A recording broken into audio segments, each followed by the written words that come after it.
All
right, good morning, everyone. Yeah, hi, good morning, Sarvesh. Hi, Harsh. Good morning, Aman. Good morning, Sayam. All right, so हाँ आज हम लोग बचा हुआ जो थर्मोकेमिस्ट्री का पार्ट है उसको खत्म करते हैं एंड सेकेंड लॉ का डिस्कशन स्टार्ट करते हैं. That will be our key focus for the day. So continuing from the discussion that we did in the last class, हम लोगों ने काफ़ी सारी एंथैल्पीज का डिस्कशन करा था एंड मैंने आपके साथ में काफ़ी सारा होमवर्क भी शेयर करा था. I hope you guys are on track on in completing that homework. Right, कल हमारा डाउट डिस्कशन लेक्चर है, so I would want to take up those questions in that session. Please ensure that you guys are taking care. ठीक है, ताकि हम लोग कल discuss कर सकें. नाउ कमिंग टू आर बचे हुए टॉपिक्स ऑफ थर्मोकेमिस्ट्री, तो इसमें नोटिस करना पहला रहेगा हमारा एंथैल्पी ऑफ हाइड्रोजनेशन. ठीक है, quickly I will want to get done with this in no time. Enthalpy of hydrogenation के बारे में नोटिस करना. How do we talk about it? So it is the enthalpy change when 1 mole of unsaturated compound reacts with excess H2 to give you a fully saturated compound. ठीक है, and make sure that all these words are taken care of. ठीक है, 1 mole of the unsaturated compound and जितना भी उसको H2 required है उसके साथ में वो react कर रहा है so as to ensure that it is completely saturated. And of course अगर standard enthalpy of hydrogenation मैं बोल रहा हूँ तो then all the species are under standard state. Now such questions can be typically solved using bond energy data also. So जैसे for example ये एक question आप फटाफट मुझे आंसर करके बताओ based on the bond energy data जो यहाँ पे क्वेश्चन में गिवन है. लास्ट क्लास में हम लोगों ने लास्ट में बॉन्ड एनर्जी का ही डिस्कशन किया था.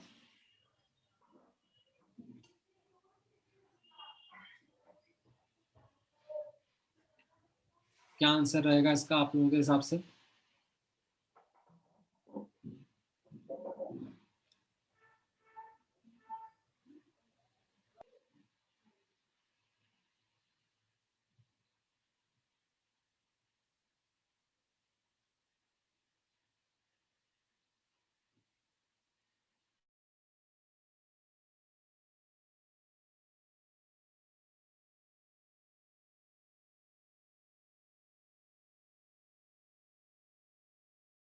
मैंने हेल्प करने के लिए आपको इक्वेशन भी लिख दिया हीट ऑफ हाइड्रोजनेशन का, राइट, दैट यहाँ पर reactants goes to products, these are the reactants, these are the product.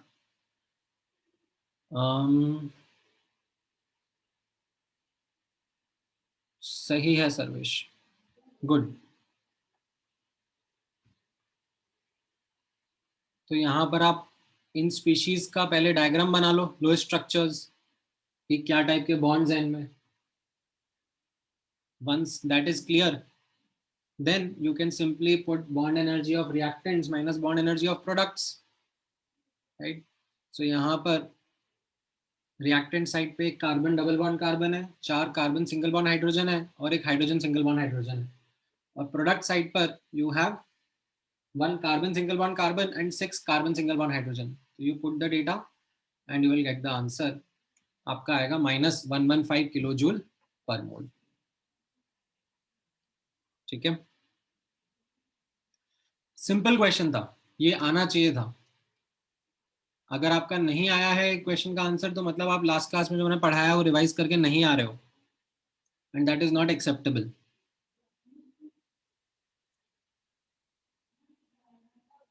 ठीक है, बिल्कुल बेसिक्स है ये।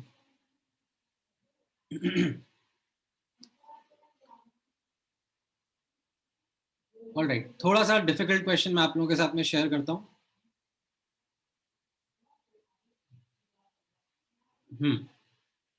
लेट्स से ये क्वेश्चन है आपके सामने, determine the enthalpy of formation of benzene, and आपको मैंने कुछ डेटा दे दिया है, some of it is bond energy data and some miscellaneous data. तो can you determine the enthalpy of formation of benzene?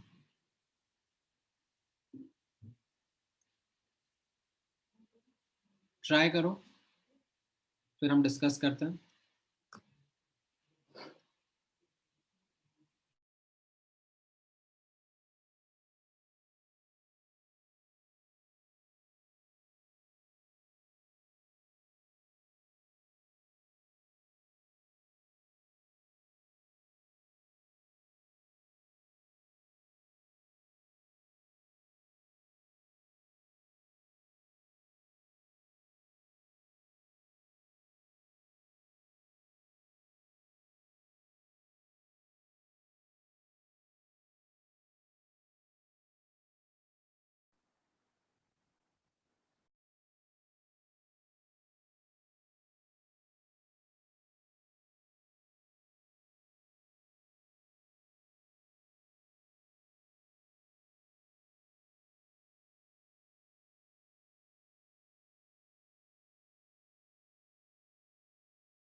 Alright, so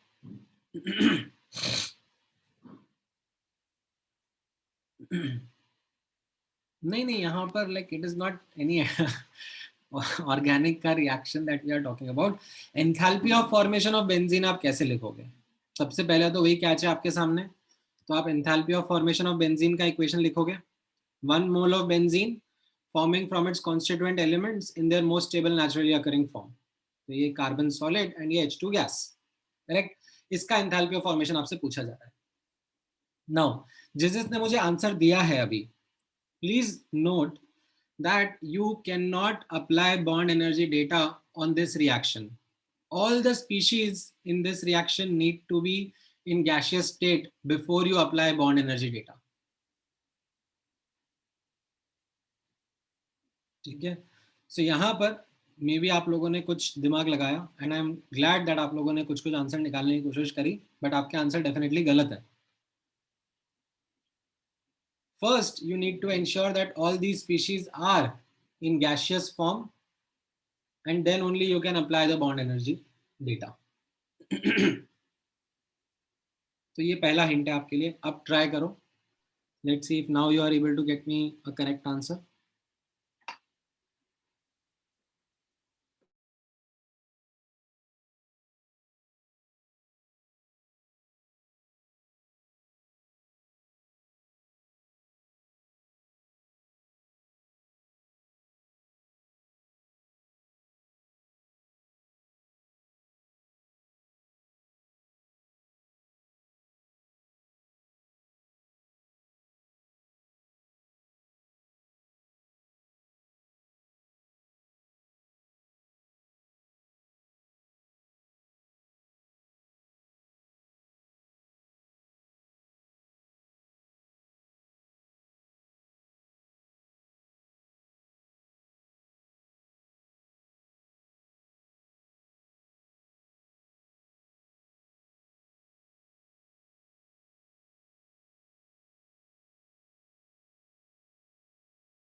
right, I am getting more answers. हो सकता है someone is approaching towards the correct answer. I am guessing हर्ष, सर्वेश, हो सकता है कि आपका answer correct हो। अमन, मुझे भी एक्चुअली देखो आंसर याद नहीं है, या तो फिर मैं एक बार नीचे स्क्रॉल करके आंसर देखूं और फिर कमेंट करूं।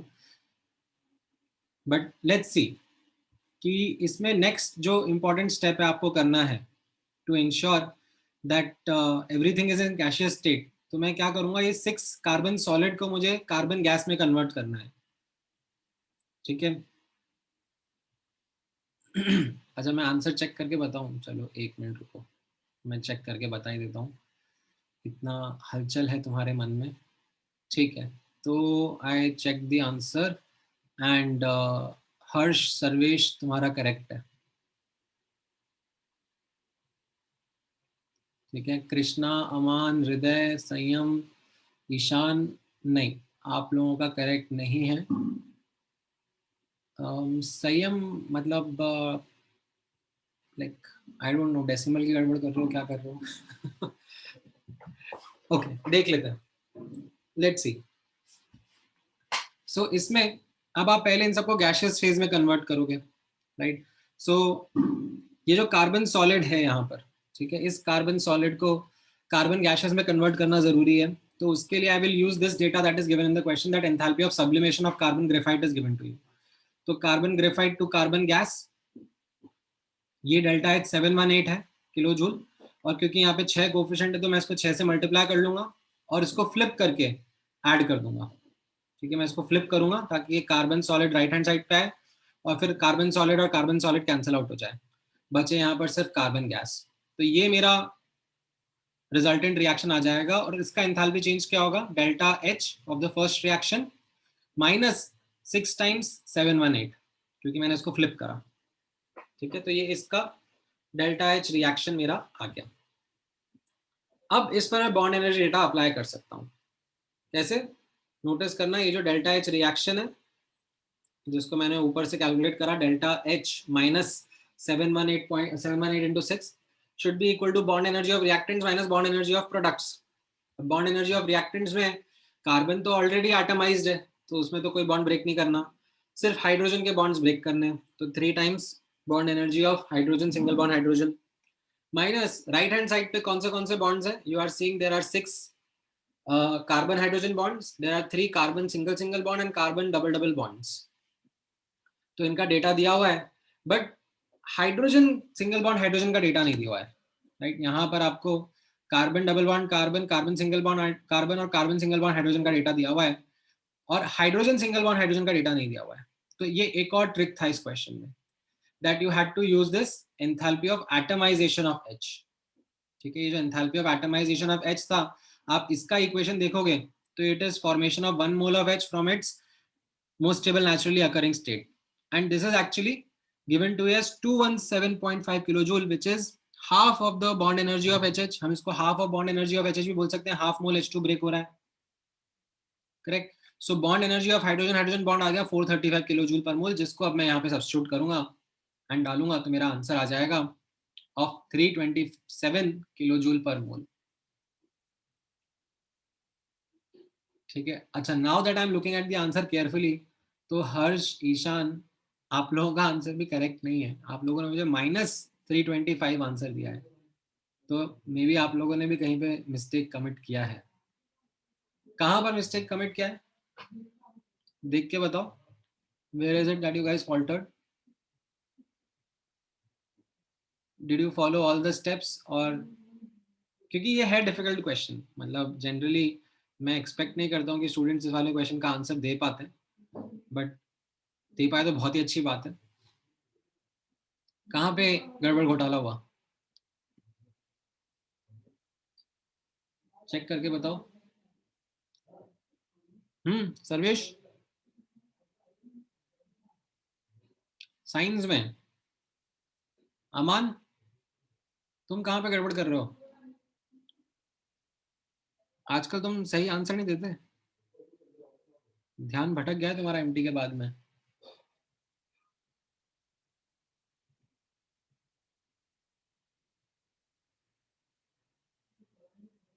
अच्छा, डेटा ही गलत डाल दिया,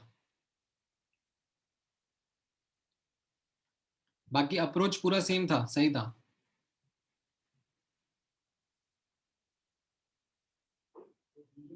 कहाँ गया संयम, ईशान, कहाँ गड़बड़ हुई?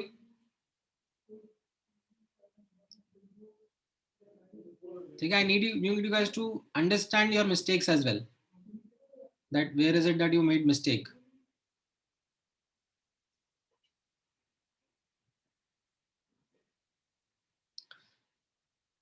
अच्छा, क्या कर रहे हो तुम अमान?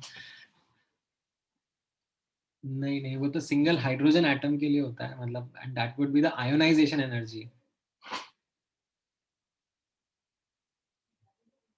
अच्छा, तुमने 718 के साइन में गड़बड़ कर दिया. So you guys are able to comprehend this point ना, कि इसमें छोटी छोटी चीजों का बहुत ध्यान रखना पड़ता है. ठीक है. अगर मेंस में क्वेश्चन आया तो मेंस में तो देखो इतना दिक्कत नहीं आएगी, मेंस में आप लोग कर सकते हो आसानी से.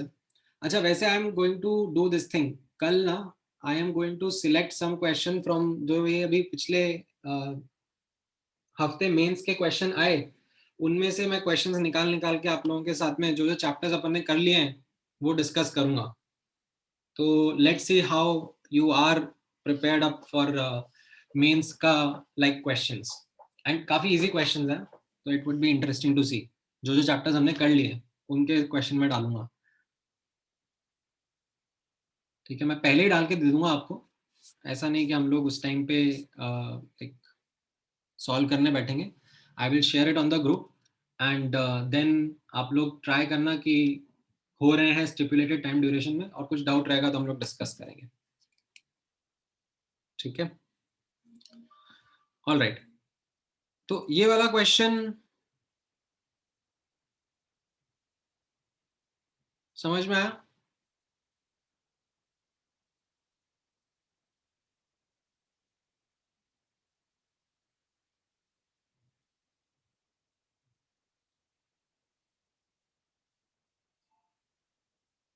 ठीक है, ऑल राइट. नाउ इसके बाद में नोटिस करना, there is a concept of resonance energy also. ठीक है, रेजोनेंस एनर्जी का कॉन्सेप्ट आप लोगों ने ऑलरेडी पढ़ा हुआ है, वैसे तो बॉन्डिंग में भी पढ़ाया था, and this was something which was taught to you in, अभी आपने ऑर्गेनिक में भी पढ़ा होगा दैट रेजोनेंस एनर्जी का कॉन्सेप्ट क्या होता है. So what is resonance energy? इसका डेफिनेशन एक बार मैं क्विकली आपके लिए रिकैप कर देता हूँ. Resonance energy is the energy difference between, energy difference between, just a second guys, just a second.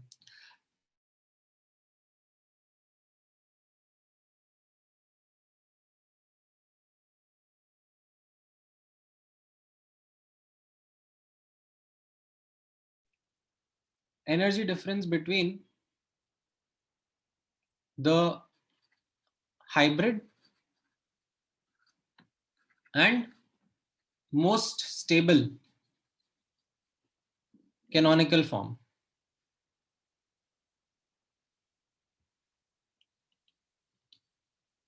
Right? So यहां पर अब आप नोटिस करना that essentially, for example, ठीक है, मैं एज एन एग्जांपल ले रहा हूं, बेंजीन का एग्जांपल ले रहा हूं. तो ये हाइब्रिड हो गया और ये उसका मोस्ट स्टेबल कैनोनिकल फॉर्म हो गया. ठीक है, this is the hybrid and this is the most stable canonical form. तो इनके बीच का जो डिफरेंस है, ठीक है, energy difference, that is what R resonance energy is, delta H of this reaction. ठीक है, although like this is a hypothetical thing because this doesn't even exist, but मैं ऐसे लिख सकता हूँ that इस reaction का जो delta H है, that is what my resonance energy is. Now notice करना, ठीक है, ध्यान से notice करना that I can write a formula for this. What will be that formula? That this resonance energy will be what? It will be enthalpy of formation, ठीक है, of hybrid. ठीक है, तो एंथैल्पी ऑफ फॉर्मेशन क्या हो गया? C6H6 experimental, क्योंकि दे दो एक्चुअल एक्सपेरिमेंटल स्ट्रक्चर है, minus enthalpy of formation of C6H6 theoretical. Theoretical कौन सा स्ट्रक्चर होता है? ये जो कैनोनिकल फॉर्म है. ठीक है, तो मैं क्या करूंगा, मैं यहां पर ये जो थ्योरेटिकल वाला एंथैल्पी ऑफ फॉर्मेशन है, ये मैं कहां से लेके आऊंगा? ये मैं बॉन्ड एनर्जी के डेटा से लेके आऊंगा. लाइक जैसे मैंने यहाँ ऊपर कैलकुलेट करा ना, ये मैंने यही तो करा, that I asked you to calculate enthalpy of formation of C6H6 and मैंने स्ट्रक्चर साथ में दे दिया, single bond, double bond, and ये बॉन्ड एनर्जी डेटा पे बेसिस पे मैंने ये कंप्यूट करवाया आपसे. तो ये जो मैंने कंप्यूट करवाया यहाँ पर, ये क्या था? ये theoretical enthalpy of formation of benzene था, कैनोनिकल फॉर्म का. एक्सपेरिमेंटल, एक्सपेरिमेंट से आ जाएगा. ठीक है, एंड उसको सब्स्टिट्यूट करके आप ये रेजोनेंस एनर्जी निकाल सकते हो. ठीक है, यू कैन, ठीक है, you can do it in another way. ठीक है, ऑल्सो अनदर वे यहाँ पे नोटिस करना, इसके लिए थोड़ा सा सोचना पड़ेगा. एंथैल्पी ऑफ कंबशन में यूज कर सकता हूं, delta H combustion of C6H6 theoretical minus delta H combustion of C6H6 experimental. ठीक है, ये मेरा कैनोनिकल फॉर्म का एंथैल्पी ऑफ कंबशन रहेगा और ये मेरा हाइब्रिड फॉर्म का एंथैल्पी ऑफ कंबशन रहेगा. इससे भी मैं ये चीज निकाल सकता हूं. कैसे? थोड़ा यहाँ राइट हैंड साइड पे ऑब्जर्व करना. ठीक है, ध्यान से ऑब्जर्व करना. नहीं नहीं अमान, वैसा नहीं है कि enthalpy of formation is negative of enthalpy of combustion. ऐसा बिल्कुल नहीं है, ऐसा बिल्कुल भी नहीं है. Don't make that misconception. यहाँ पे मैं एक्सप्लेन कर रहा हूँ आपको. तो आप नोटिस करना दैट एंथैल्पी ऑफ कंबशन मैं कैसे लिखूंगा? पहला वाला थियोरेटिकल, तो it will be this theoretical structure, ठीक है, plus O2 giving CO2 plus H2O. ठीक है, एंड जो भी बैलेंसिंग रिक्वायर्ड है वो आप बैलेंसिंग कर लोगे. ये 6 CO2 3 H2O 12 + 3 15/2. ठीक है, ये मेरा पहला इक्वेशन हो गया. ठीक है, ये कौन सा हो गया मेरा? Enthalpy of combustion of C6H6 theoretical. Now ये मैं कैसे डिटरमाइन करूंगा? How do I determine this? I will determine this from bond energy data. मैं आपको बॉन्ड एनर्जी डेटा प्रोवाइड करूंगा. Carbon oxygen bond energy, hydrogen oxygen bond energy, oxygen oxygen bond energy, carbon single bond carbon, carbon double bond carbon, carbon single bond hydrogen, सारा bond energy का data provide करूंगा, आप इस पे use करोगे and सब ये गैसियस फेज में रखोगे और आंसर निकाल के मुझे दोगे, ठीक है, बॉन्ड एनर्जी डेटा से, तो ये वैल्यू आपको मिलेगी, ठीक है, enthalpy of combustion of C6H6। अब इसके बाद में मैं एंथैल्पी ऑफ कंबशन एक्सपेरिमेंटल निकालूंगा, ठीक है, एंथैल्पी ऑफ कंबशन एक्सपेरिमेंटल में कैसे निकालूंगा, ध्यान से नोटिस करना, जो एक्चुअल बेंजीन है, ये जो हाइब्रिड स्ट्रक्चर है, इसको मैं बॉम्ब कैलोरीमीटर में लूंगा और इसका कंबशन कराऊंगा, ठीक है, इसका कंबशन कराऊंगा और इससे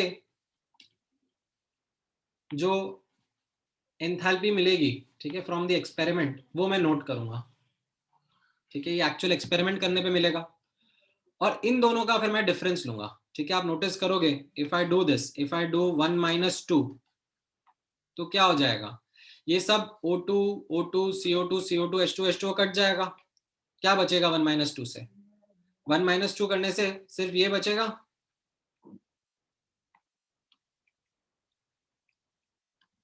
1 - 2 करने से only this will remain, and this is what we were talking about कि रेजोनेंस एनर्जी है। प्रूफ समझ में आया फॉर्मूला का?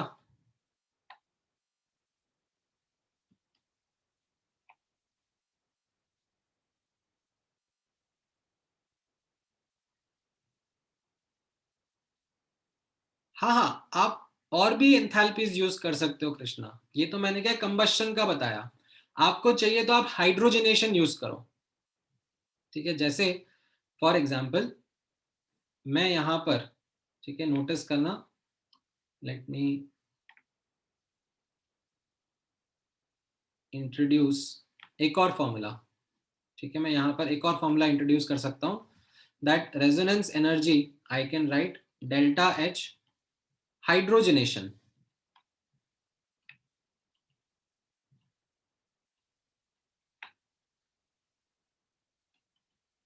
of C6H6 theoretical minus delta H hydrogenation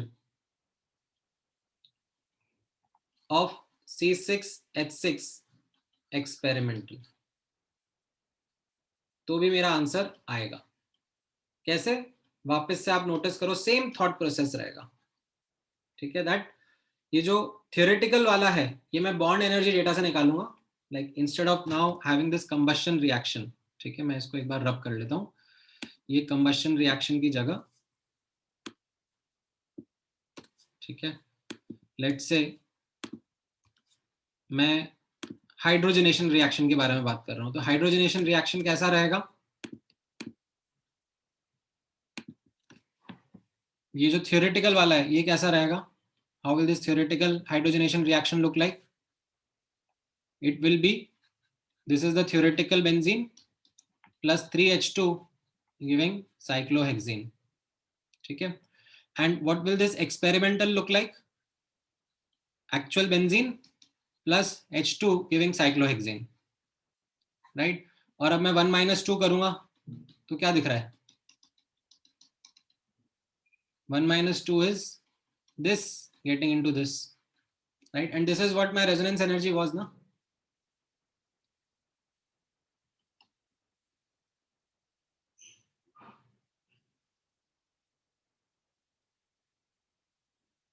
समझ में आया?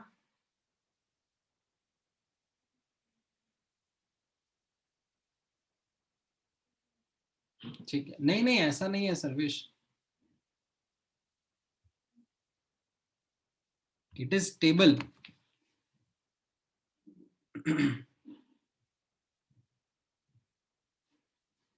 बट ऐसा नहीं है कि लाइक यू डोंट गेट,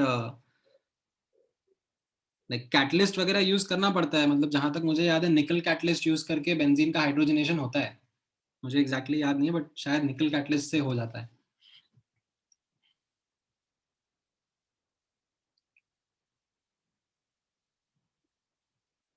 ठीक है, हाँ बोलो संयम, डेल्टा एच कंबशन नहीं समझा,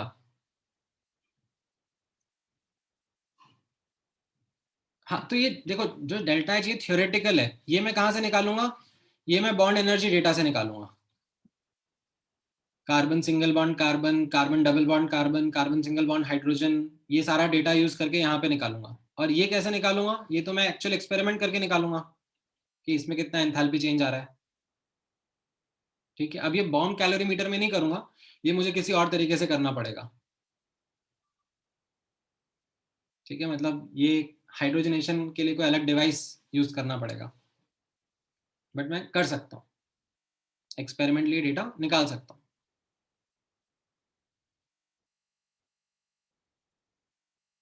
ठीक है, देन आदित्य का डाउट है delta H hydrogen theoretical is hybrid और कैनोनिकल। तो आदित्य, एक्सपेरिमेंटली, एक्सपेरिमेंट का मतलब क्या होता है, रियल लाइफ। रियल लाइफ में बेंजीन का क्या स्ट्रक्चर होता है, हाइब्रिड फॉर्म। ठीक है, तो जो एक्सपेरिमेंटल वाला डेटा है वो सब हाइब्रिड का है, और जो थियोरेटिकल डेटा है, ठीक है, थियोरेटिकल डेटा है वो किसका रहेगा, वो कैनोनिकल फॉर्म का रहेगा, जो कि एक्चुअली में एग्जिस्ट नहीं करता है।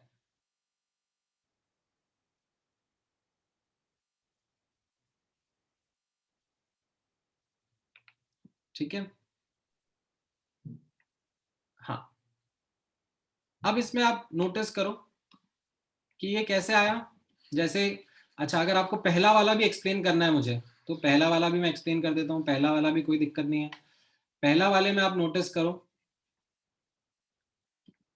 दैट यहां पर enthalpy of formation of theoretical benzene का इक्वेशन क्या लिखूंगा मैं, थ्योरेटिकल बेंजीन मतलब 1 mole of theoretical benzene forming from its constituent elements, right. और ये एक्सपेरिमेंटल वाले का क्या इक्वेशन लिखूंगा मैं, 1 mole of experimental benzene which is the hybrid forming from its constituent elements, right। इसको 1 बोल देता हूँ, इसको 2 बोल देता हूँ, और मुझे अभी रेजोनेंस एनर्जी जनरेट करना है, तो मैं क्या करूंगा, 2 - 1 करूंगा ना, 2 - 1 करूंगा, तो मेरा राइट हैंड साइड पे हाइब्रिड स्ट्रक्चर रहेगा, और -1 कर रहा हूं तो ये इस तरफ लेफ्ट हैंड साइड पे आ जाएगा।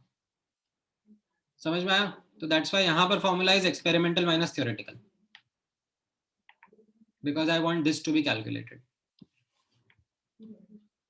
इज दिस क्लियर, अभी समझ में आया सही हम।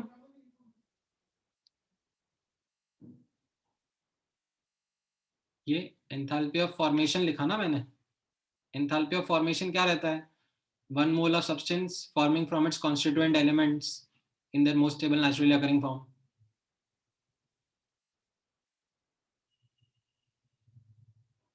ठीक है,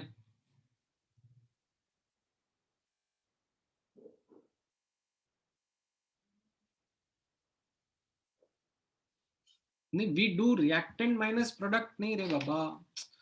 अरे, तुम एक बार पहले तो गहरी लंबी सांस लो, ठीक है, और ये चीज समझने की कोशिश करो that we want to generate this is what we want to get, this is what is going to give us the resonance energy। ठीक है, अब टू गेट दिस मैं आपको कुछ डेटा प्रोवाइड कर रहा हूं हाइब्रिड का, और कुछ डेटा प्रोवाइड कर रहा हूं कैनोनिकल फॉर्म का। हाइब्रिड का डेटा को क्या बोलेंगे, हाइब्रिड के डेटा को बोलेंगे एक्सपेरिमेंटल, और कैनोनिकल फॉर्म के डेटा को क्या बोलेंगे, थ्योरेटिकल। ठीक है, अब वो डेटा क्या हो सकता है, वो डेटा कभी एंथैल्पी ऑफ फॉर्मेशन हो सकता है, वो डेटा कभी एंथैल्पी ऑफ कंबशन हो सकता है, वो डेटा कभी एंथैल्पी ऑफ हाइड्रोजनेशन हो सकता है, राइट। ये अलग अलग डेटा मैं आपको प्रोवाइड कर सकता हूँ, तो उसको हम कैसे यूज में लेके आ रहे हैं वो मैंने आपको समझाया। तो अल्टीमेटली जो डेटा हमको मिल रहा है उससे हमें ये इक्वेशन जनरेट करनी है। अब समटाइम्स वो एक्सपेरिमेंटल माइनस थ्योरेटिकल करने से आता है, समटाइम्स थ्योरेटिकल माइनस एक्सपेरिमेंटल करने से आता है। वो कैसे पता पड़ा, इक्वेशन लिख के उनको मैनिपुलेट करके।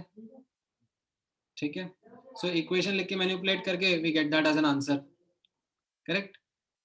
तो मैंने यहाँ पे आपको तीनों का इक्वेशन लिख के बताया, और उसमें मैनिपुलेट करके दिखाया, और मैनिपुलेट करने से पता पड़ा कि यहाँ पर कंबशन और हाइड्रोजनेशन में थियोरेटिकल माइनस एक्सपेरिमेंटल करने से इक्वेशन आता है, और फॉर्मेशन में एक्सपेरिमेंटल माइनस थियोरेटिकल करने से इक्वेशन आता है। ठीक है, अब the reason why I am not writing in detail, ठीक है, the reason why I am not writing in detail, मैं ये सबको रब कर दे रहा हूँ, is because मुझे पता है कि आज से 6 महीने के बाद में आप लोगों को इतनी डेप्थ में जाने की जरूरत नहीं रहेगी. आपको ये फॉर्मूला अगर ध्यान में रहेगा तो you would be able to get your answers easily. ठीक है, sometimes these formulas are directly applicable, तो आपको इतना दिमाग लगाने की जरूरत नहीं पड़ती है, उसके लिए नोट्स को ज्यादा बल्कि बनाने की जरूरत नहीं है. ठीक है, ये पार्ट समझ में आया?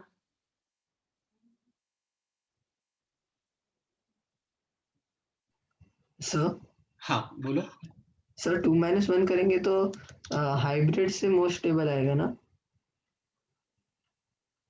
हाँ, तो ये नेगेटिव में आएंगी ना, resonance energies will be negative. Sir पर मतलब आपने नीचे लिखा था स्टेबल से हाइब्रिड होगा. सॉरी, सर लाइक हमने किया था ना, आपने राइट में जो कुछ किया था उसमें लाइक फाइनल में आ रहा था स्टेबल टू हाइब्रिड, पर हाइब्रिड से स्टेबल आएगा ना? नहीं ना, मैंने 2 - 1 किया था ना. ये देखो, हाँ सर. आप इधर देखो, मैं वापस से लेके दिखा देता हूँ, या मैं कंट्रोल Z कर सकता हूँ क्या, ये लेगा क्या, कितना कंट्रोल Z लेगा? हाँ, ले लिया इसने. हाँ सर. ये देखो, ये जो मैंने पहला लिखा ये थियोरेटिकल का लिखा, क्योंकि ये थियोरेटिकल का फॉर्मेशन लिखा. ठीक है, यस. ये एक्सपेरिमेंटल का फॉर्मेशन लिखा. Yes sir. ठीक है, तो एक्सपेरिमेंटल क्या था 2, हाँ. और थियोरेटिकल क्या था 1. तो ये 2 - 1 करके देखो, ये बन रहा है. 2 को एज इट इज रहने दो और 1 को फ्लिप करो, तो ये कट जाएंगे और ये 1 इस तरफ आ जाएगा. ये बनेगा ना. हाँ. Okay okay. और मेरे को यही तो चाहिए, यही तो रेजोनेंस एनर्जी बता रहा हूँ मैं. सर वो पता नहीं चला कि वो माइनस कर रहे थे, ये एरो किस तरफ है? अरे आप अगर किसी इक्वेशन के को फ्लिप कर देते हो तो उसके जो भी एंथैल्पी चेंजेस है वो नेगेटिव हो गए ना. ओके, और एरो सेम ही सेम रहेगा. हाँ, बस फ्लिप कर दिया इसको. ओके सर, समझ गया. Thank you. तुम प्रैक्टिस कम कर रहे हो, देखो मुझे ऐसा लग रहा है. नहीं सर, मैं कर रहा हूँ पर सर कंफ्यूज हो गया था. तो थोड़ी और प्रैक्टिस करो. हाँ सर. ओके, रहता है ये वाला पार्ट जो है रेजोनेंस एनर्जी वाला, ये मैं जनरली पढ़ाता भी नहीं हूँ. मतलब मुझे क्योंकि इस क्लास में थोड़े ब्राइट स्टूडेंट दिख रहे हैं, इसलिए मैंने रेजोनेंस एनर्जी वाला पार्ट टच किया है. अदरवाइज मैं कई बार पार्ट स्किप कर देता हूँ, क्योंकि ये इसलिए एडवांस के पर्सपेक्टिव से रेलेवेंट है, it is not as relevant for Mains, but I believe कि you guys can understand and handle this. ठीक है, all right. Now next important concept समझना है यहाँ पर, which is called as Kirchhoff's equation. Now this is a concept which is applicable to all the thermochemistry questions that we have studied. Now all the thermochemistry concepts जो हमने ऊपर discuss किए थे, enthalpy of फलाना फलाना, enthalpy of something something, वो सब हमने किन कंडीशंस में स्टडी किया for chemical reactions? What were the conditions? Does anyone remember?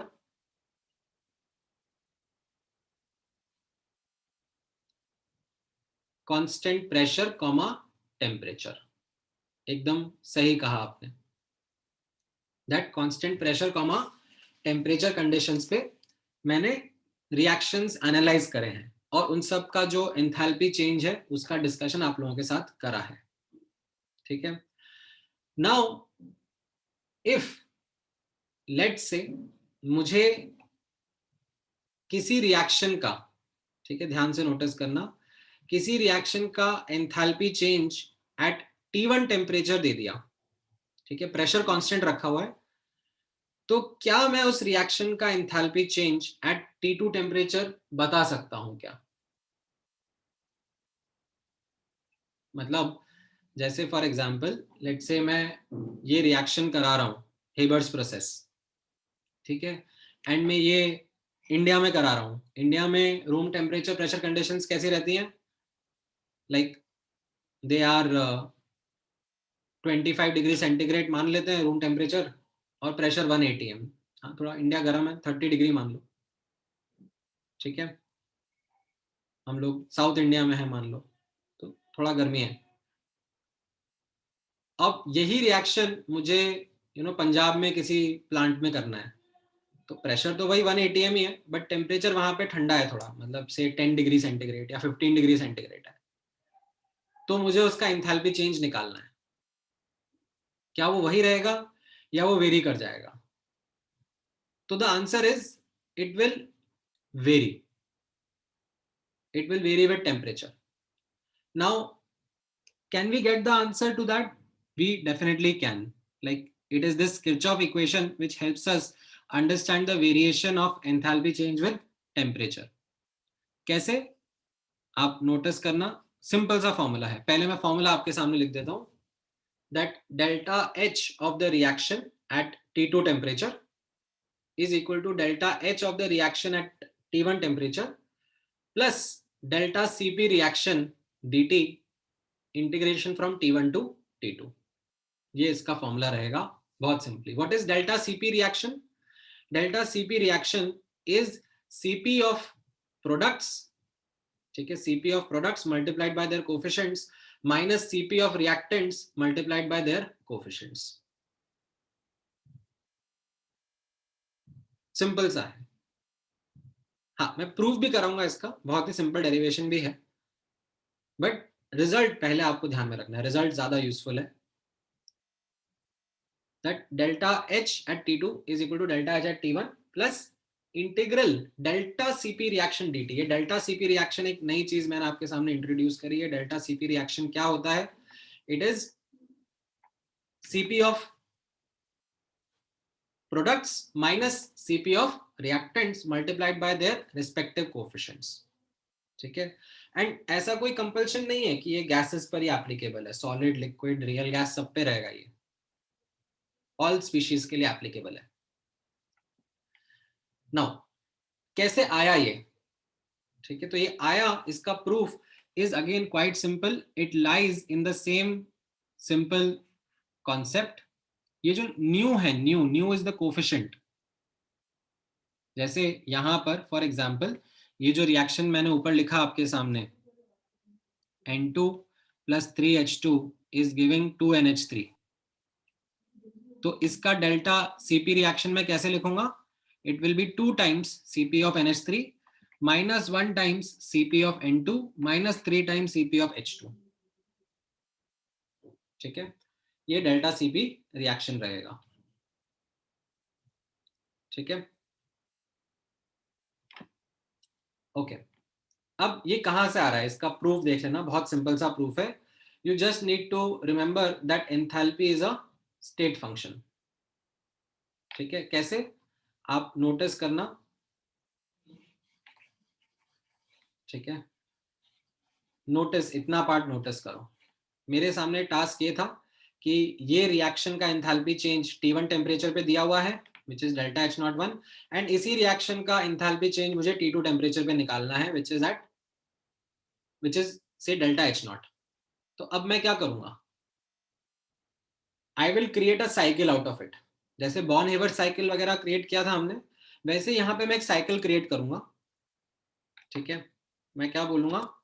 That N2 को पहले हीट अप कर दो T1 से T2, H2 को हीट अप कर दो T1 से T2, उनसे अमोनिया बना लो, और फिर अमोनिया को कूल डाउन कर दो to the T1 temperature. Now अब ये जो एंथैल्पी चेंज हुआ इनिशियल से final delta H01, this should be equal to this enthalpy change also, because I am again going from initial to final but via some other path, and enthalpy is a state function। तो जो ये red में आया change वो ये green में वाला change रहना चाहिए। ग्रीन वाला चेंज क्या हो गया? ग्रीन वाला चेंज विल बी ब्लू वाले चेंजेस प्लस डेल्टा H02, ठीक है, समझ में आया? that this delta H01 will be equal to ये ब्लू वाला प्लस ये ब्लू वाला प्लस डेल्टा H02 प्लस ये ब्लू वाला, जैसे बॉर्न-हेबर साइकिल में हमने करा था, और उससे ये मेरा रिलेशनशिप आ जाता है। मैं ये जो सीपीज हैं, ठीक है, इनको अरेंज करूंगा, ये जो कोफिशिएंट्स के साथ मल्टीप्लाई होगा ना सीपी, ये जो n है यहाँ पर, ये 2 मोल्स है, ये 3 मोल्स है, ये 1 मोल है, तो वो कोफिशिएंट्स ही हैं बेसिकली। तो ये सीपीज को मैं रीअरेंज करूंगा तो ये मेरा ऊपर वाला फॉर्मूला बन जाएगा। ठीक है, मैं करके नहीं दिखा रहा हूँ, it will just take more and more time for me. In fact आपको चाहिए तो आप लोग ट्राई करके इस डेल्टा H01 को इन बाकी सबके इक्वेट करके ये ऊपर वाला फॉर्मूला डिराइव कर लो, समझ में आ जाएगा। Is this clear?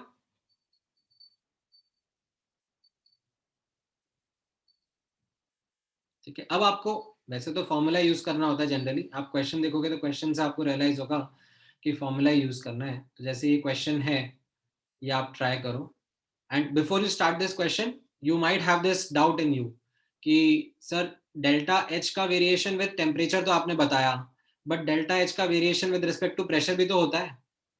मतलब मान लो आपने एग्जाम्पल दिया बॉम्बे और पंजाब का, मैं आपको एग्जाम्पल देना चाहूंगा कि बॉम्बे और माउंट एवरेस्ट का, वहां पे प्रेशर वेरी कर गया ना, टेम्परेचर तो खैर वेरी करेगा, बट मान लो कि टेम्परेचर हमने सेम रखा है, पंजाब और पंजाब भी नहीं बोलना चाहिए कोई, मतलब टेम्परेचर सेम है और प्रेशर चेंज हो गया। ठीक है, तो it is an interesting aspect, मतलब अगर आप हायर थर्मोडायनेमिक्स पढ़ोगे तो उसमें आपको ये सिखाएंगे कि प्रेशर के साथ में वेरिएशन कैसा रहेगा। ठीक है, बट प्रेशर के साथ का जो वेरिएशन है वो हमारे लिए आउट ऑफ सिलेबस है। ठीक है, हमारे लिए वो ज़्यादा डिफिकल्ट हो जाता है, तो हम लोग उसकी डिटेल्स में नहीं जाते हैं कि प्रेशर के साथ में एंथैल्पी ऑफ अ रिएक्शन कैसे वेरी करेगा। इट इज ओएस, ओएस मतलब आउट ऑफ सिलेबस। ठीक है, एंड जो लोग करते भी हैं, जिनको ये समझ में भी आता है कि प्रेशर के साथ में एंथैल्पी कैसे वेरिएट करेगी, तो सॉलिड्स एंड लिक्विड्स के लिए ना वो वेरिएशन काफी नेग्लिजिबली आता है, उसमें इतना कुछ घुसने की जरूरत नहीं पड़ती। You are able to easily work on that, neglecting it. ठीक है, तो अब जो फॉर्मूला मैंने आपको सिखाया है, ये फॉर्मूला आपने अच्छे से सीखा, इसका स्क्रीनशॉट ले लो। देखो, अगर लिखा नहीं है तो स्क्रीनशॉट ले लो, क्योंकि इस पे मैं आपको क्वेश्चन कराने वाला हूँ। और अब ये वाला क्वेश्चन ट्राई करो। ये एक रिएक्शन है, इसका 300 केल्विन पर डेल्टा एच दिया हुआ है और 600 केल्विन पे डेल्टा एच पूछा है, और जो भी स्पीशीज हैं उनके बारे में, उनकी हीट कैपेसिटीज के बारे में इंफॉर्मेशन दे दी है। ट्राई करो, फिर डिस्कस करते हैं।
इनफैक्ट मेरा एक रिक्वेस्ट रहेगा, आप लोग इस क्वेश्चन का स्क्रीनशॉट लो। ठीक है, मुझे एक बार स्क्रीनशॉट स्टॉप करना पड़ेगा, I need to copy some data from here and there. Screenshot लो and give me 2 minutes, I'll come back.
Alright, क्या क्या आंसर आ रहे हैं?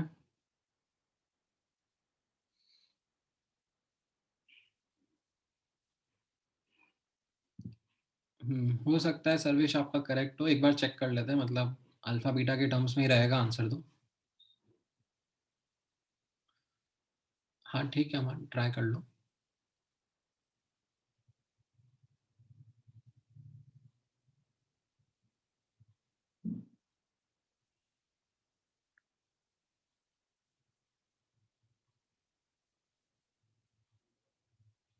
अच्छा गलत है आंसर, गलती आइडेंटिफाई हो गई तुम्हारी।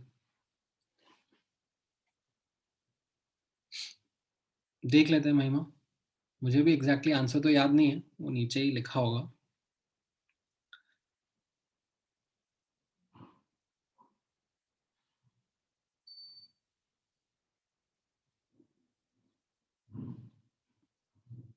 आपको डेल्टा एच नॉट दिया हुआ है T1 टेम्परेचर पे, T2 टेम्परेचर पे निकालना है, तो यूज द फॉर्मूला, राइट। और उस फॉर्मूला में क्रूशियल टर्म क्या है? Delta CP reaction. तो डेल्टा सीपी आप इस रिएक्शन के बेसिस पे लिखोगे,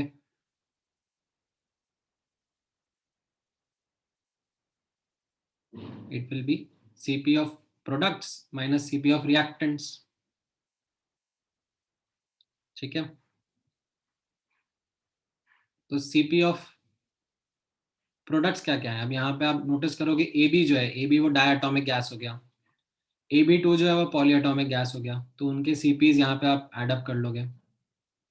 फिर जो रिएक्टेंट्स में है A2 वो भी डायटोमिक है, और B जो है वो मोनोएटॉमिक है, राइट। तो उनके सीपी आप यहाँ पे लिख लोगे मल्टीप्लाइड बाय देयर स्टोइशियोमेट्रिक कोफिशिएंट। इसको आप लिखोगे तो आपको डेल्टा सीपी रिएक्शन मिल जाएगा -7/5 अल्फा प्लस बीटा टी। अब आप इसका इंटीग्रेशन करोगे, राइट, क्योंकि ऐसे delta CP reaction dt formula में पुट करने के लिए इसका इंटीग्रेशन करना पड़ेगा।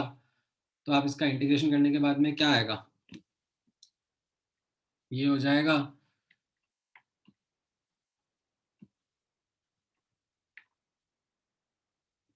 ठीक है, delta H not at 300 kelvin plus beta by 2 T square minus 7/5 alpha T, and limits रहेंगी इसकी 300 टू 600, राइट। अब इसका एग्जैक्ट आंसर अगर आप मुझसे पूछ रहे हो, ठीक है, काफी सारे बच्चों ने इसका आंसर दिया है, तो मैं देख के बता देता हूँ इस क्वेश्चन का आंसर क्या रहा होगा। वेट, इसका आंसर इज,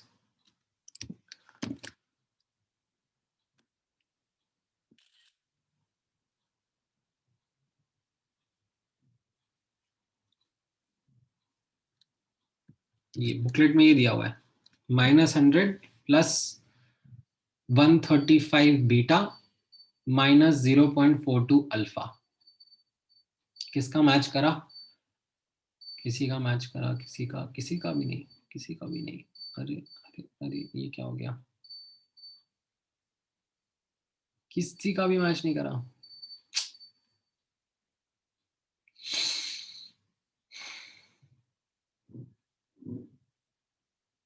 हाँ मतलब -100 और 0.42 अल्फा, फिर भी मल्टीपल स्टूडेंट्स का मैच करा,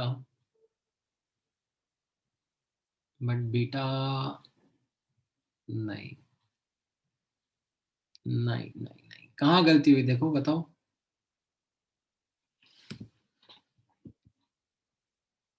Where is it that the mistake happened?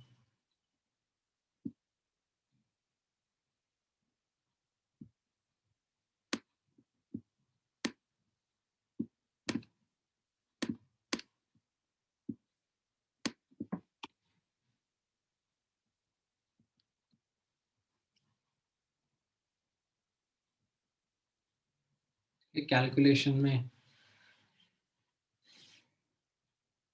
गड़बड़ हो गई। नहीं, अपॉन टू भी होगा ना।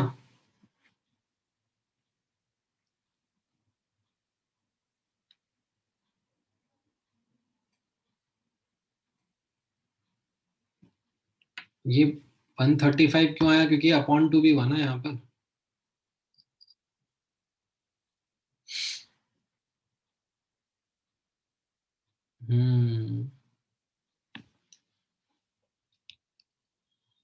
एंड ओके, यहाँ पर वो जो एक जूल किलो जूल का है, लाइक ये किलो जूल में रिपोर्टेड है आंसर, ठीक है?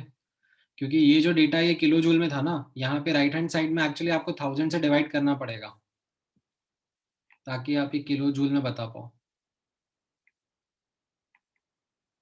ठीक है? तभी आप ये किलो जूल में बता पाओगे।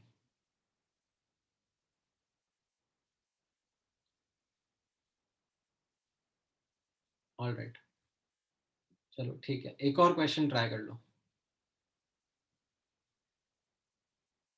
ये वाला आपके लिए है।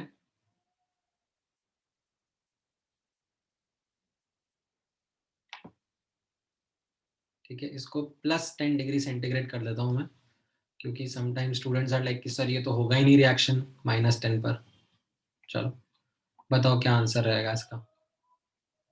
Enthalpy change of melting of ice at 0 degree centigrade is 334 kilo joule per mole. ठीक है, 30 डिग्री सेंटीग्रेड पर क्या रहेगा? What will be that enthalpy change? हाँ, और इसमें सीपी का डेटा दिया हुआ है, ये CP of ice and CP of water.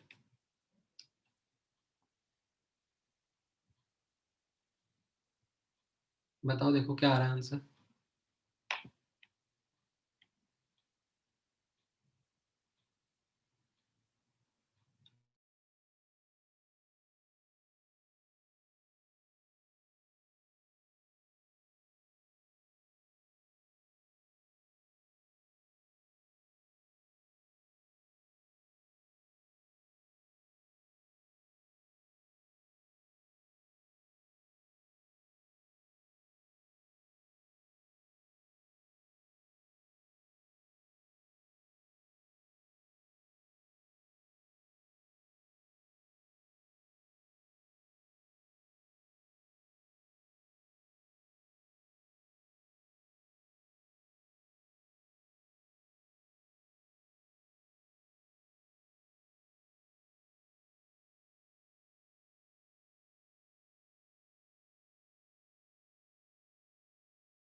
All right, हाँ मोस्टली आप लोगों का आंसर मैच कर रहा है,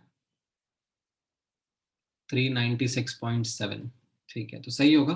देख लेते हैं यहाँ पर, like the same concept goes कि ये 273 से 303 की रेंज डालनी पड़ेगी और इसको इंटीग्रेट करना पड़ेगा 303। तो इसको मैं यहाँ पे 303 रख देता हूँ। तो ये कितना आ रहा है? ठीक है, और इसमें ये सब किलो जूल में दे रखी है, ठीक है? क्योंकि तो यहाँ पे मुझे 1000 से डिवाइड करने की जरूरत नहीं है, क्योंकि हीट कैपेसिटी सब किलो जूल में ही मेंशन्ड है। तो I will just do 4.18 minus 2.09 into 30, 62.7 plus 334, 396.7। Correct, ये मेरा आंसर आया।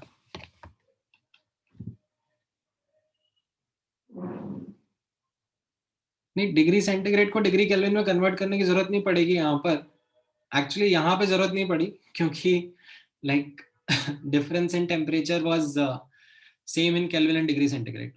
बट हाँ, ऊपर गड़बड़ हो जाती, क्योंकि यहाँ पर लाइक ऐसे T² वाला टर्म भी आया था ना,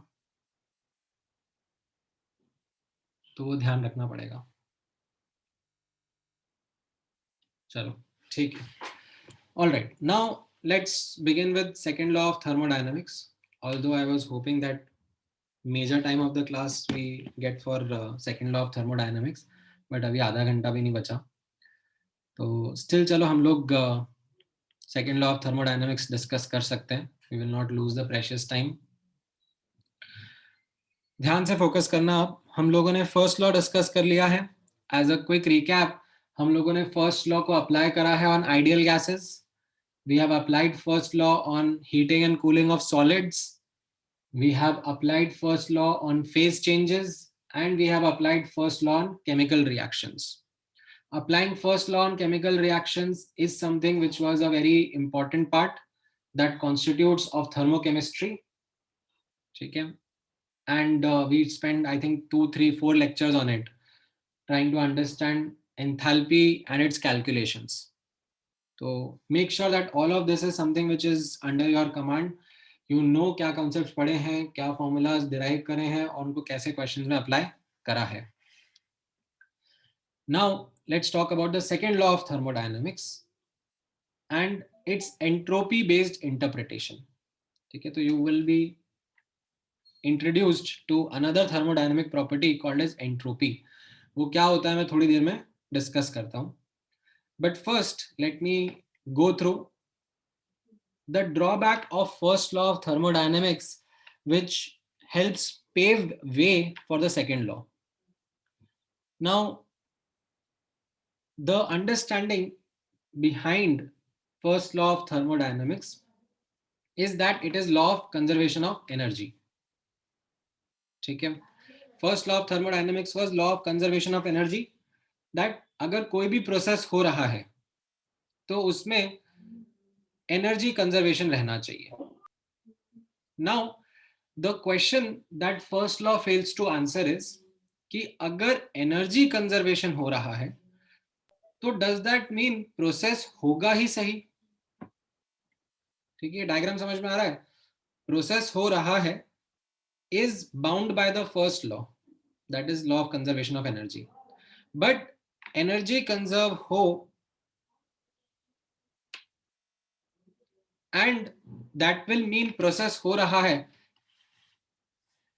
So that is the question which first law isn't able to answer. Like for example, as a trivial example, मान लो आप एक हीटर का एग्जांपल कंसिडर कर रहे हो.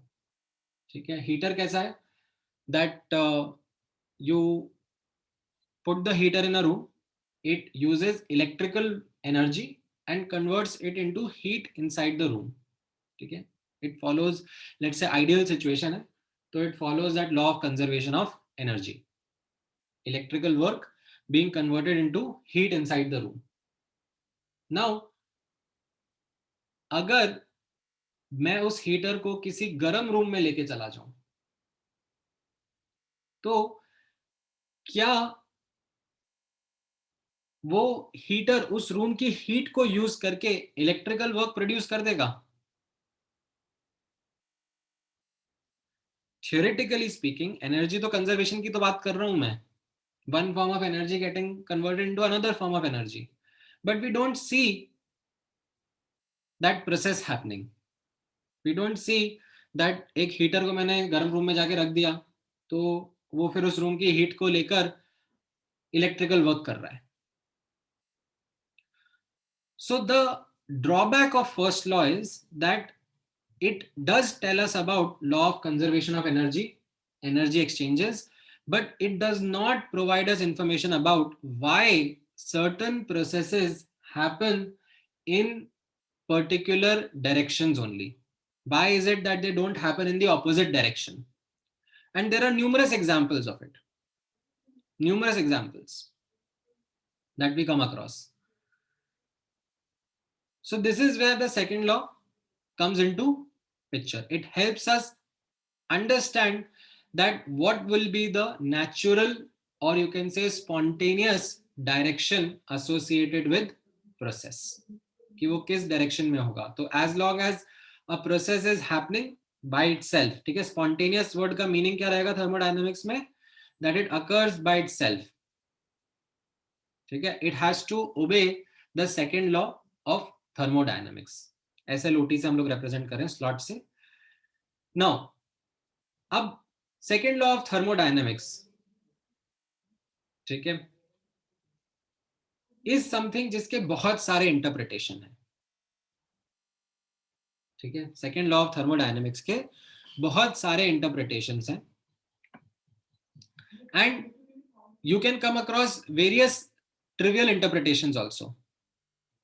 The most simple interpretation of second law of thermodynamics is that if you have a hot body, higher temperature, and if you have a cold body, which is at a lower temperature, okay, T hot is higher temperature, Tc is the cold temperature, then heat flows from, ठीक है, spontaneously, ठीक है, the word spontaneous is important.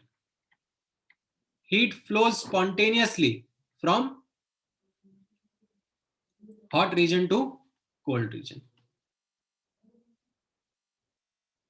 This is also second law of thermodynamics, an interpretation of it,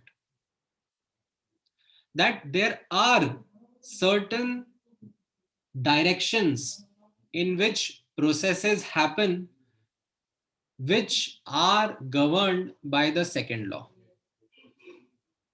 Now,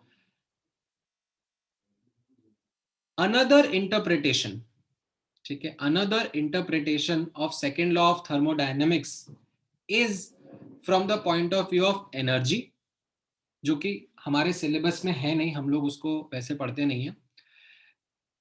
That second law of thermodynamics says that for spontaneous processes, energy must spread. ठीक है, energy must get distributed. Now, what is meant by spreading of energy? It is not a easy concept to grasp. It is not something which is very, straightforward, but it is something which is quite helpful in understanding what is meant by direction associated with the process. So energy conserve हो रही है. One form of energy is getting transformed into another form of energy, but spontaneously by itself जो transformations होते हैं, they are towards the spread of energy. जैसे, for example, heat flowing from hot region to cold region is about spread of energy. Energy is going to be conserved, but it is going to spontaneously by itself, without any external help, it is going to spread itself. Now, you can get the processes done in the opposite direction. ऐसा नहीं है कि आप processes को उल्टे direction में नहीं करा सकते हो. जैसे for example आपका रेफ्रिजरेटर है, ठीक है, रेफ्रिजरेटर तो क्या करता है, रेफ्रिजरेटर तो ठंडे को और ठंडा करता है ना. मतलब जैसे आपने रेफ्रिजरेटर में कुछ आइटम डाला और बाहर का टेम्परेचर 30 डिग्री सेंटीग्रेड है, ठीक है, और फ्रिज में रखा था पानी, उसका टेम्परेचर 15 डिग्री सेंटीग्रेड है. उसको आप फ्रीजर में रख दोगे तो वो उसको 0 डिग्री सेंटीग्रेड पे लेके चला जाएगा. ठंडे को ये और ठंडा बनाता है. But the thing is that it is not something which happens by itself. ठीक है, उसके लिए हमें एक्सटर्नल वर्क करना पड़ता है. तो जो ये सेकेंड लॉ ऑफ थर्मोडायनेमिक्स में बता रहा हूं आपको, इसमें ये स्पॉन्टेनियस वर्ड बहुत इंपॉर्टेंट है. दैट स्पॉन्टेनियसली, ठीक है, spontaneously, or you can say naturally, or by itself without any external intervention, the direction of processes is towards more and more spread of energy. Now, अब chemistry में, ठीक है, जब chemistry में हम लोग सेकेंड लॉ ऑफ थर्मोडायनेमिक्स का discussion करते हैं तो हम लोग जो इंटरप्रिटेशन यूज करेंगे, हम लोग जो सेकेंड लॉ की अंडरस्टैंडिंग डेवलप करेंगे, वो हम लोग समझेंगे from the point of view of this property called as entropy. And what is it that the second law of thermodynamics says? तो यहां पे आप नोटिस करना, second law of thermodynamics says that for a spontaneous process, for a process to occur by itself, entropy of universe, मैं समझाऊंगा आपको थोड़ी देर में एंट्रोपी क्या होता है. entropy of universe must increase. Entropy of system as well as surrounding together. ठीक है, इंडिविजुअल लेवल पे नहीं बात कर रहा हूं मैं, इंडिविजुअल लेवल पर एंट्रोपी कम हो सकती है, बढ़ भी सकती है, I don't care, but overall, ठीक है, ओवरऑल कलेक्टिवली यूनिवर्स की एंट्रोपी ऑलवेज इंक्रीजेस. ठीक है, delta S system plus delta S surrounding. ठीक है, अगर एंट्रोपी बढ़ रही है तो delta S universe has to be greater than zero, यानी कि delta S of system plus delta S of surrounding together has to B greater than 0. This is what second law of thermodynamics for us will be from the point of view of entropy, from the perspective of entropy. ठीक है, और भी बहुत सारे interpretations हैं, but हम जो focus करेंगे केमिस्ट्री में वो एंट्रोपी बेस्ड इंटरप्रिटेशन रहेगा. ठीक है, फिजिक्स में एंट्रोपी बेस्ड इंटरप्रिटेशन इतना नहीं डिस्कस करते हैं. ठीक है, आप लोगों ने फिजिक्स में अभी पढ़ा है, फिजिक्स में आपका सेकंड लॉ ऑफ थर्मोडायनेमिक्स आ गया है? अच्छा, फर्स्ट लॉ ही चल रहा है.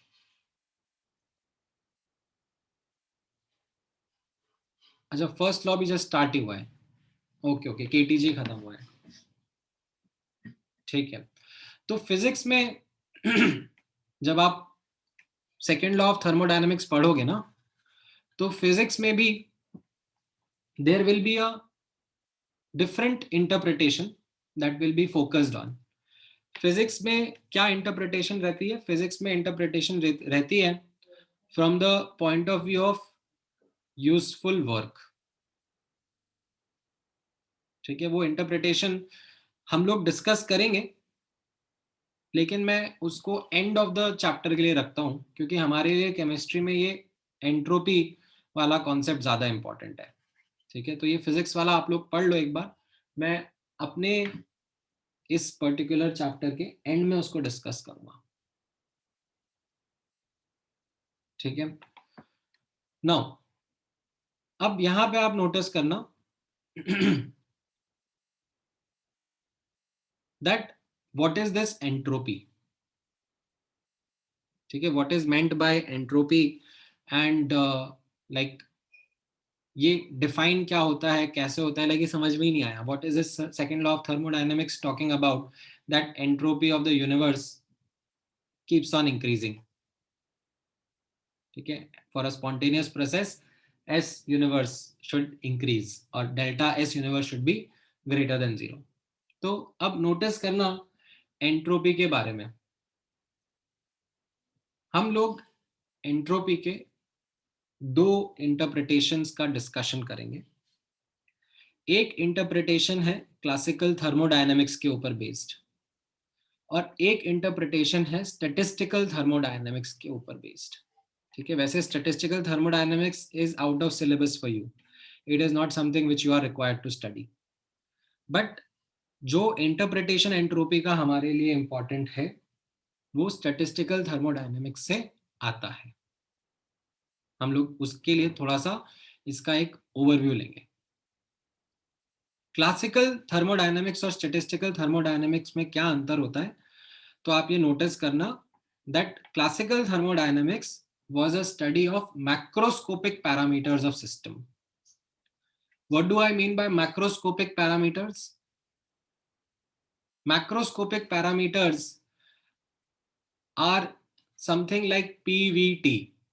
एक आइडियल गैस है तो उसका pressure, volume, temperature, this is what when studied form part of classical thermodynamics.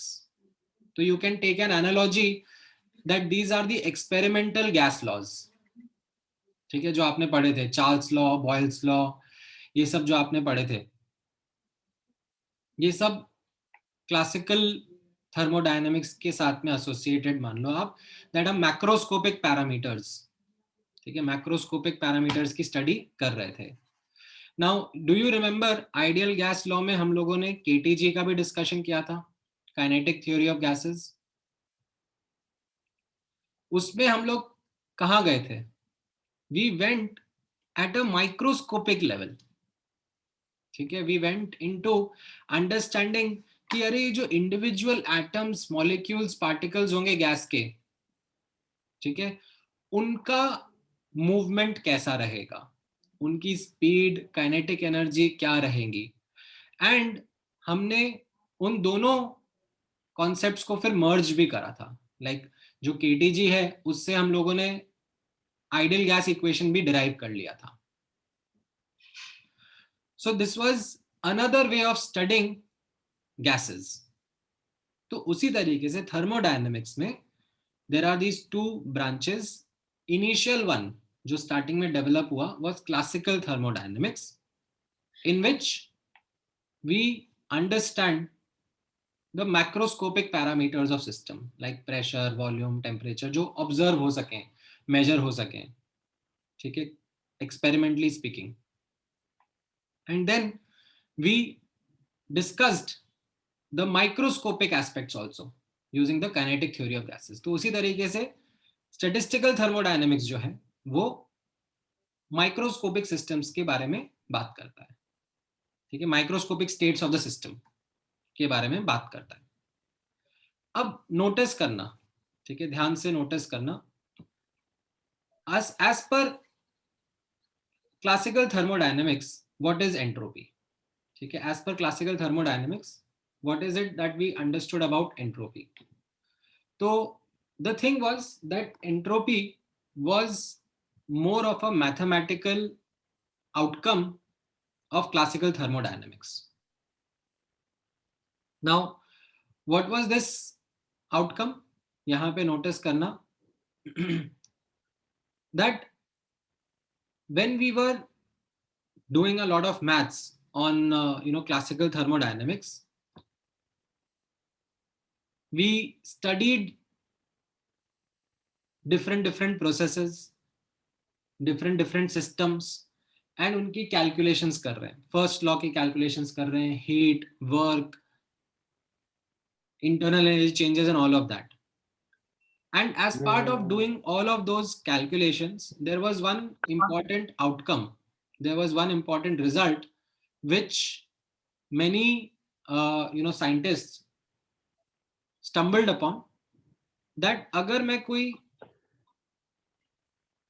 Thermodynamic reversible cycle observe कर रहा हूं, ठीक है, what is a thermodynamic reversible cycle?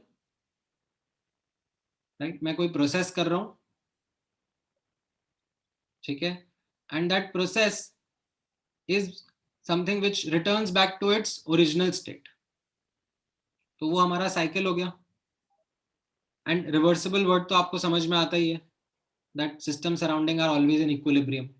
तो मैं कोई सा भी थर्मोडायनेमिक साइकिल कर रहा हूं, मैं इनिशियल से स्टार्ट कर रहा हूं, घूम फिर के वापस इनिशियल पे आ रहा हूं, ठीक है, नोन प्रोसेसेस के थ्रू या मिसलेनियस प्रोसेसेस के थ्रू, मतलब जैसा भी आपका मन है, ठीक है, जैसे भी आपको जाना चाहो, but you are completing a cycle. तो the scientist at that point in time they realised that this term integral dq by t is coming zero for all such reversible thermodynamic cycles. Now what is this ring का sign? This represent cycle, ठीक है, ये मैं पहले भी आपके साथ discuss कर चुका हूं, दैट ये रिंग का साइन रिप्रेजेंट करता है दैट साइक्लिक प्रोसेस के लिए इंटीग्रेशन कर रहा है। नाउ डू यू रिमेंबर ये चीज, ये जो साइन था, ये मैंने आप लोगों के साथ में कब डिस्कस किया था पहले?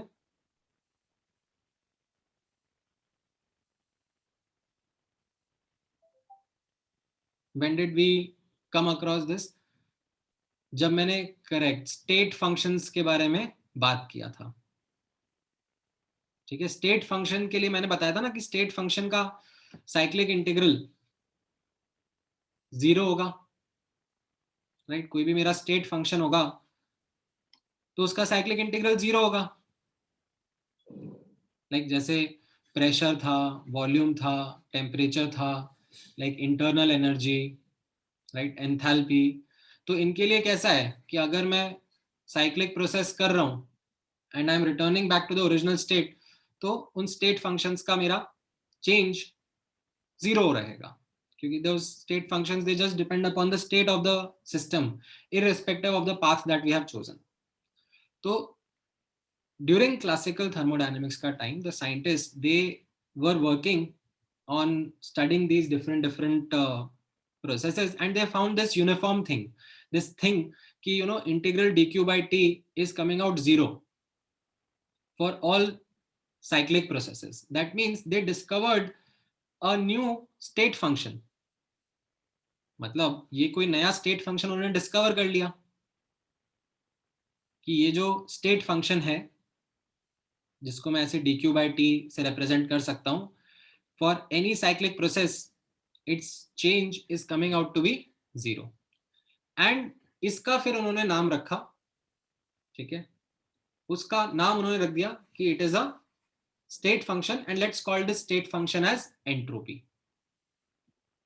ठीक है, that for any reversible process, ठीक है, change in entropy would come out to be zero. ठीक है, जस्ट नाम रख दिया, ऐसे ही एंट्रोपी करके नाम रख दिया उसका। उसके बारे में उनको कुछ कुछ चीजें समझ में आई, that entropy is a state function, ठीक है, and it is an extensive property, and the thing is that change in entropy can be calculated as per this method. But entropy क्या था? Wasn't something which classical thermodynamics was really able to help us understand कि ये आखिर है क्या। जैसे internal energy was a state function, ठीक है, एंड internal energy क्या होता है उसका definition भी हमको क्लासिकल थर्मोडायनेमिक्स से समझ में आया कि it is the sum of all forms of energy associated with the system. Enthalpy as a state function भी डिफाइन किया गया कि this is a state function, and इसको इस तरीके से हम लोग डिफाइन करेंगे, and it can be also read as the heat content of the system under pressure conditions, total heat content of the system under constant pressure conditions। ठीक है, अब ये एक नया थर्मोडायनेमिक प्रॉपर्टी आया called entropy, which is a state function and an extensive property, but इसका meaning क्या था wasn't something which was very clear at that point in time through classical thermodynamics, although इसकी कैलकुलेशन हमें समझ में आ गई कि इसकी चेंज की कैलकुलेशन ऐसे निकाली जाएगी। अगर कोई साइक्लिक फंक्शन होगा, साइक्लिक प्रोसेस होगा, तो yes it will be zero, but अगर कोई नॉन साइक्लिक है तो उसका कैलकुलेशन इस तरीके से हम लोग निकाल सकते हैं। ठीक है, ये एक साइक्लिक, ये एक नई थर्मोडायनेमिक प्रॉपर्टी हमारे सामने आई। अब मेनी इयर्स लेटर, ठीक है, ये अराउंड 1850s की कहानी है, almost 2 decades later, when Boltzmann, ठीक है, Ludwig Boltzmann was working in the field of statistical thermodynamics, he gave the hidden meaning, or you can say he revealed that entropy is something which deals with the microscopic states of a system. It is a thermodynamic property which is unlike the macroscopic properties like pressure, volume, temperature, उनके जैसा नहीं है। It is something which is related to the microscopic states of the system. And what is the interpretation that he gave? ठीक है, यहाँ पे notice करना, his interpretation was that entropy is a thermodynamic property that represents the possible microscopic states in which the system can be present for a given set of macroscopic parameters. Now, what do I mean by that? खूब सारी English हो गई। That entropy is a thermodynamic property that represents the possible microscopic states in which the system can be present for a given set of macroscopic parameters. So, as an example, observe करना, ये मेरा एक system है,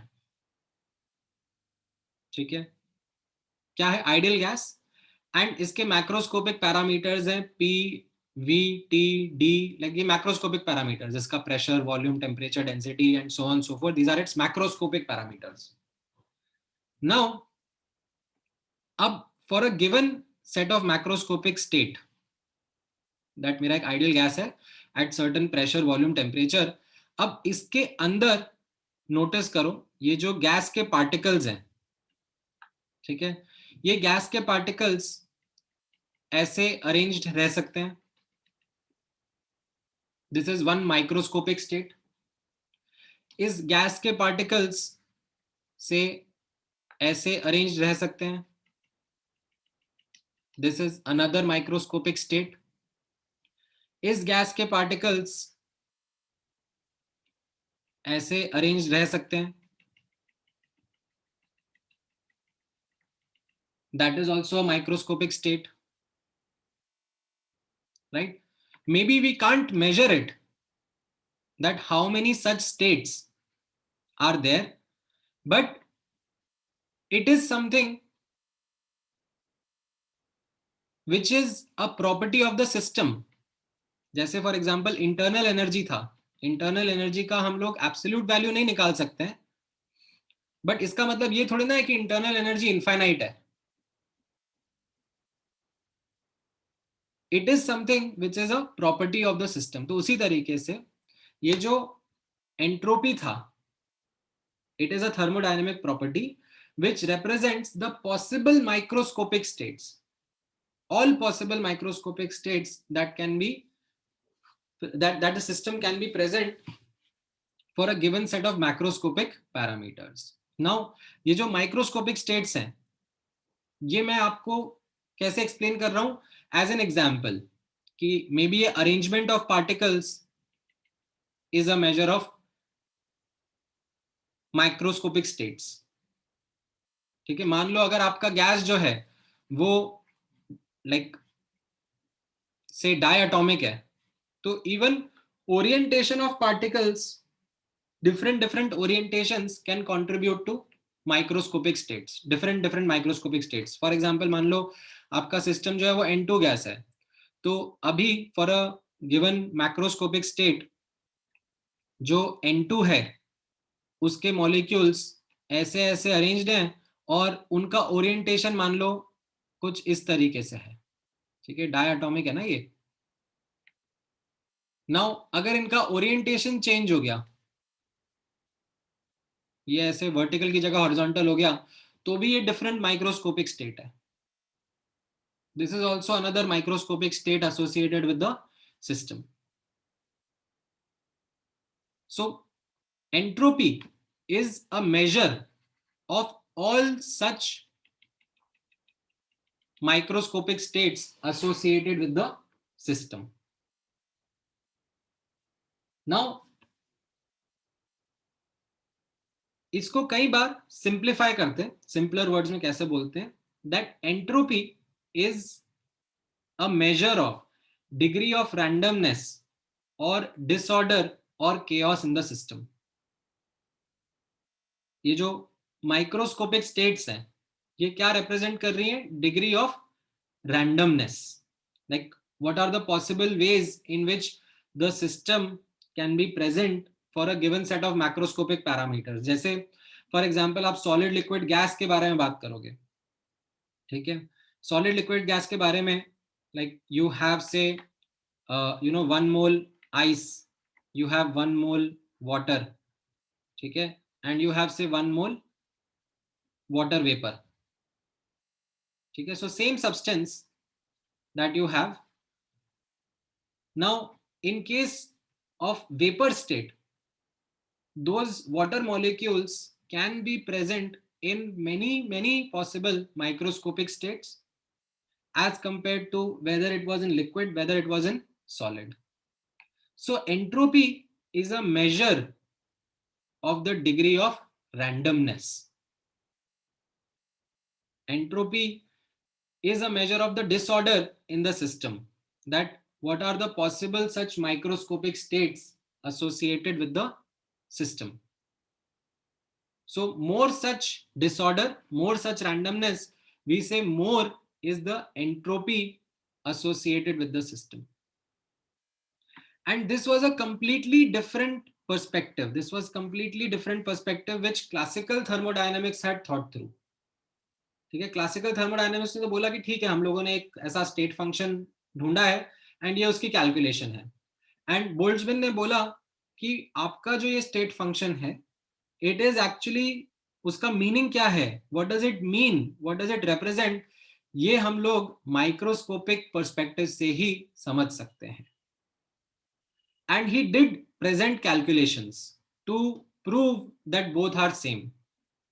मतलब Boltzmann ने like he did these calculations, like ऐसी famous equation है जो कि बोली जाती है S is equal to KB into ln n. KB is Boltzmann constant and n is a measure of all possible microscopic states. And based on his calculations, ठीक है, he reconciled, as in he made sure कि ये दोनों ideas same ही है. जो classical thermodynamics से calculations आ रही हैं और जो स्टैटिस्टिकल थर्मोडायनेमिक्स से कैलकुलेशंस आ रही हैं, ऑल्दो स्टैटिस्टिकल थर्मोडायनेमिक्स की कैलकुलेशंस हमारे सिलेबस का पार्ट नहीं है, तो we don't go into those details, but Boltzmann did present those calculations and proved that it is this function which classical thermodynamics has described. तो अब as a last statement before I close today's lecture, ध्यान से notice करना, हम लोग entropy का discussion करेंगे. ठीक है, नेक्स्ट क्लास में मैं यहीं से पिकअप करूंगा. एंड जो डिस्कशन हम लोग एंट्रोपी का करेंगे, उसमें जो एंट्रोपी का डेफिनेशन वाला पार्ट है, दैट एंट्रोपी मीन क्या करता है, व्हाट डज एंट्रोपी रिप्रेजेंट, ये स्टैटिस्टिकल थर्मोडायनेमिक्स का पर्सपेक्टिव से हम समझते हैं. That it represents the possible microscopic states in which the system can be for a given set of macroscopic parameters. This is the definition, this is the meaning that we are going to hold and study. And जब उसका calculation करना होगा, ठीक है, what is entropy change associated with the process, तो जब हम calculation के बारे में बात करेंगे, तो हम लोग, क्योंकि स्टैटिस्टिकल थर्मोडायनेमिक्स हमें आती नहीं है, तो हम उसका मैथमेटिकल कैलकुलेशंस नहीं जाएंगे, हम फिर क्लासिकल थर्मोडायनेमिक्स में ही जाएंगे और क्लासिकल थर्मोडायनेमिक्स से ये वाला फॉर्मूला यूज करते हुए सारी कैलकुलेशंस करेंगे. ठीक है, अब ये सेकेंड लॉ से कैसे रिलेट होता है, हाउ डिड सेकेंड लॉ से दैट एंट्रोपी इंक्रीज होनी चाहिए spontaneously, like what is it that relates to entropy, वो मैं आपके साथ में नेक्स्ट क्लास में यहीं से पिक करता हूँ.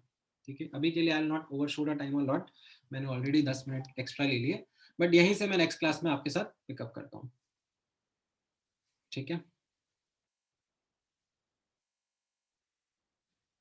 हाँ, अब क्या क्या आपका डाउट है, सर्वेश का डाउट है पार्ट टेस्ट क्या है. Part test would be something which is like you can say major test का minor test version. मतलब उसमें आपको multiple topics पूछे जाएंगे, not just one topic, and उसके ऊपर based questions कराएंगे. मतलब टेस्ट देना होगा, बट लाइक अभी आपका ऐसा कुछ पार्ट टेस्ट का वो आया है क्या schedule that you have been given? अच्छा, मुझे भेजना एक बार, आई थिंक मेरे पास में नहीं आया है, मैं देखता हूँ शेड्यूल क्या है. And then second question is coming from Krishna. Earth was formed millions of years ago and reactions keep on occurring. So is it that entropy is now infinite? So, so Krishna, हम इस तरीके से बोलेंगे that entropy, ठीक है, इसका absolute value जो रहेगा उसके बारे में हम जब बात करना चाहेंगे, ठीक है, तो हम लोग थर्ड लॉ ऑफ थर्मोडायनेमिक्स भी डिस्कस करेंगे which talks about it, but we won't say that entropy is infinite. मतलब that is not the correct way of saying it. मतलब जैसे फॉर एग्जांपल आप बोलोगे कि एनर्जी इनफाइनाइट है क्या, मतलब यूनिवर्स इनफाइनाइट है क्या, एंथैल्पी इनफाइनाइट है क्या, तो like it is a question which doesn't have an answer to it. Like you can't measure universe for us, तो फिर यूनिवर्स की एनर्जी, यूनिवर्स की एंट्रोपी, ये सब हमारे लिए क्या है. अभी के लिए तो हम इतना ही बोलते हैं ना कि जितना हम मेजर करते हैं उसके हिसाब से it would be something which is finite. ठीक है,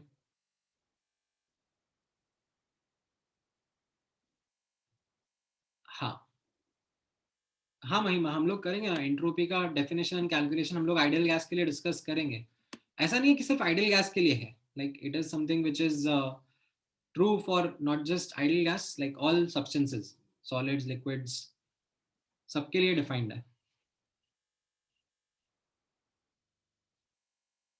ठीक है, तो यहीं से पिक करते हैं।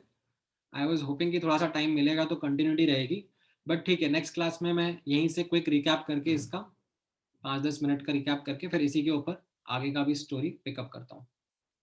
ठीक है, in the mean time it will be interesting अगर आप लोग खुद से भी थोड़ा रीड अप करो on what is entropy, what is it that you come across. अच्छा है, थोड़ा आप इन्फॉर्म्ड रहोगे नेक्स्ट क्लास में और मजा आएगा डिस्कशन में। ठीक है, कल डाउट ही करेंगे, काफी सारा डाउट्स पेंडिंग है ना, तो कल डाउट्स ही रखते हैं। नेक्स्ट लेक्चर हमारा उसके बाद होगा ही सही ना इस वीक में, एक और दिन तो होना ही चाहिए, आई थिंक थर्सडे को ही होगा। थर्सडे को नहीं है, फ्राइडे को है, हाँ फ्राइडे को करेंगे। ठीक है, चलो, ऑल राइट देन, ठीक है, thank you guys, take care.